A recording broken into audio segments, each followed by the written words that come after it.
A guy claims he hasn't developed a V-taper back despite being able to do 20 plus pull-ups in a row. Do you also suffer from this supposedly small back disease? Let's find out. Yo, what's the crack, my happy face pullers, your personal trainer T-Talks, changing people's lives for the better through strength and fitness. In the first part of this video, I'm going to lay out possible explanations why someone's back wouldn't grow into a V-taper despite having the strength to do 20 pull-ups in a row. These reasons fall more into the human physiology realm and are definitely possible. But once I'm done going over these, I'm going to speculate on what this gentleman's problem could most likely be in the second half. But before we get started, you know what it needs to be done. Smash the like button to make this channel more anabolic, subscribe, hit the bell, blah blah blah, you know the drill. And most importantly, stick till the end or else you have a high chance of losing all your gains. Forever! First, we need to understand what a V-taper look actually is. This is a look that happens as a result of developing the musculature of the shoulders and lats primarily. As a result, the upper body takes on the shape of a V, thus the V-taper look. The first reason why this gentleman suffers from a small back syndrome is because he might be sitting on the unlucky side of the genetic pool. I think it's pretty common knowledge nowadays that every individual is unique in his muscle building potential. I'm sure many get frustrated when you see teammates on the same training protocol making much faster strength and size gains. You chose the wrong parents for this stuff, and no matter how hard and how disciplined you are, those folks are going to make your progress look like it's a joke. Too bad. Move on and learn how to cope with it because there is literally nothing you can do about it. The second reason is related to the first one. Perhaps your muscle building genetics are not awful, just average, and the results are slowly showing up. However, it is possible that your Latissimus dorsi is less responsive to resistance training than other muscle groups. We've all seen the dude who's never done a curl with massive biceps and forearms, or the guy with gigantic calves without even trying, or a guy with a super defined chest who doesn't know what a bench press is. It is undeniable that even with overall average genetics, there are some muscles that simply stand out on certain individuals. The complete opposite could happen and we could be looking at a person with really crappy potential to grow his lats. Just like the first reason, you can't change that. The third reason is that this individual could be arm dominant. If you do pull-ups with your arms in front of you, you're definitely going to rely more heavily on your forearms, biceps, brachioradialis, and so on. Unlike the previous two reasons, you can actually do something to address this issue. Grab the pull-up bar around shoulder width or slightly wider than shoulder width and try to touch the bar with your upper chest while you bring your elbows towards the waist. This slight change might give the V-taper a chance to make an appearance down the road. Another reason why this guy could be failing to grow his lats is because he's approaching pull-ups with an athlete's mindset and not with a bodybuilder's one. Let me show you what I mean by that. The athlete tries to get as many repetitions as possible, which results in all types of compensations. Kipping, swinging, gooseneck, shrugging, shoulders rolled forwards, you name it. Whatever it takes. His goal is to do more reps every time. The bodybuilder doesn't care about performance numbers for the most part.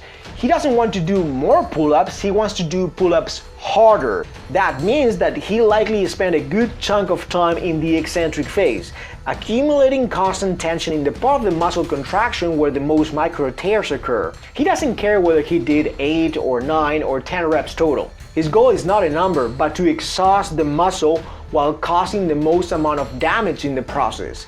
Generally speaking, that's a pretty good strategy if your goal is to maximize hypertrophy in every single set of your training. And that is a key difference when it comes to building muscle. The last reason I can think of is that this guy is a very light person and his body has adapted to the stimulus of doing 20 pull-ups. Maybe it's time for him to use a more difficult pull-up variation, or add some extra loads, or simply introduce a different pulling motion. If he doesn't weigh much, he's essentially working with a rather moderate intensity.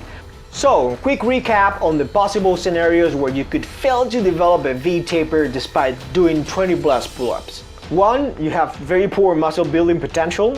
2. Perhaps your lats are a lagging area naturally. 3. You might not be giving your lats an opportunity to contribute more effectively during pull-ups. 4. Perhaps you are not using pull-ups for hypertrophy purposes. And 5. Your body has gotten used to your body weight and it will not respond well to the current resistance. These are not mutually exclusive, which means that he could be suffering some of these V-taper destroyers at the same time. No bueno. Okay, I just outlined plausible scenarios coming from a more scientific/theoretical point of view. You should definitely keep all these 5 things in mind because they are real and could play a part in the V-taper fiasco for sure. Now, in the second part of this video, I'm going to share with you what I think it is the most likely explanation why this guy is not growing a V-taper despite his impressive pull-up count. What I'm about to say is purely drawn from my personal experience working with inexperienced lifters, as well as watching noobs horsing around either in calisthenics parks or in the gym. I think we find ourselves looking at the typical case of a person who is delusional about his real strength. That's the guy who claims he can do 15, 20, 25 pull-ups. But then you look at him and his back development is underwhelming. Why is that? The guy is cheating the exercise. You know it to be true. In fact, this person has a small back because he's never done a proper full range of motion pull-up in his entire life. If you were to put 50 guys in a room, of which 49 of them are your average Joe and can't do a single pull-up like the vast majority of people, but one guy has the actual strength and muscle mass required to complete 20 full range of motion pull-ups, I can tell you right away that everyone in that room and any outsider would be able to tell who that person is. It's very difficult to hide strength. That guy's arms are gonna be massive and well developed, and the back will definitely stand out. Look, throughout the years, I've encountered so many guys who do reverse curls on a pull-up bar. The reason why I call them delusional is because they truly believe that they're doing pull-ups. But they are not. Luckily for you, I have some footage to show you what I mean.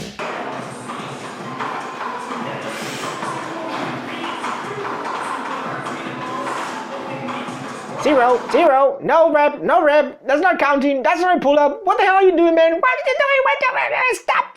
He's done 0 for a V-taper back. Literally nothing. He never took his Latissimus dorsi through its full range of motion. Let's compare the two and see if you can spot the difference. Reverse curls on a pull-up bar against a proper full range of motion pull-up.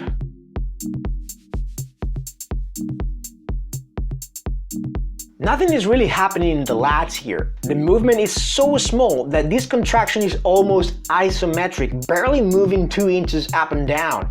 The delusional guy is only performing the top part of the pull-up, which is the part where the arms are the strongest in the movement. He never takes his elbows to full extension at the bottom. Hell, he never even gets close to the bottom. Again, this is not a pull-up.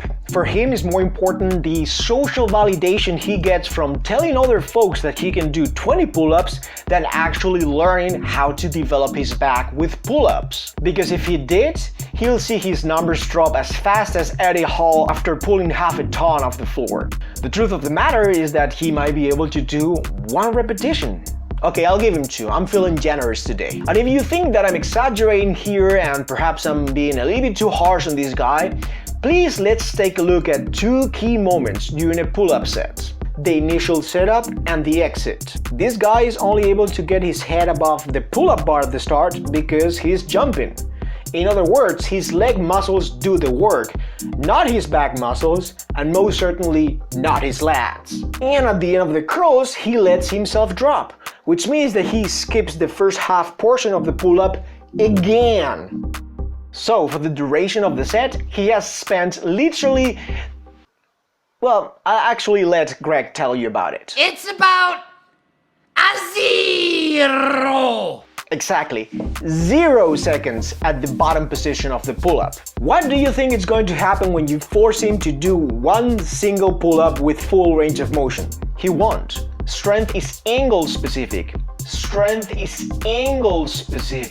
If you never expose your muscles to that specific angle and you never train or overload that angle, then your muscles won't be able to perform that function. For him to grow his lats and get closer to the V-taper look he's after, he must train that muscle group from the top to the bottom. Do not jump at the start, Pull up from a hanging position, and definitely do not drop at the end to exit the exercise. This dude should lower himself down in a controlled manner to let his body accumulate the last bit of time under tension in the bottom half of the pull-up. By the way, this is not a phenomenon that happens only to people who do pull-ups. Not at all. They are not giving their muscles an opportunity to get stronger in specific angles, simply because they want to cut corners and they are too proud to show their true fitness level. If there is something we have learned about human nature since the inception of social media is that it's all about posing, the image. I'm talking about Instagram bitches looking for the right angle to look in great shape instead of putting in the work to get into actual shape.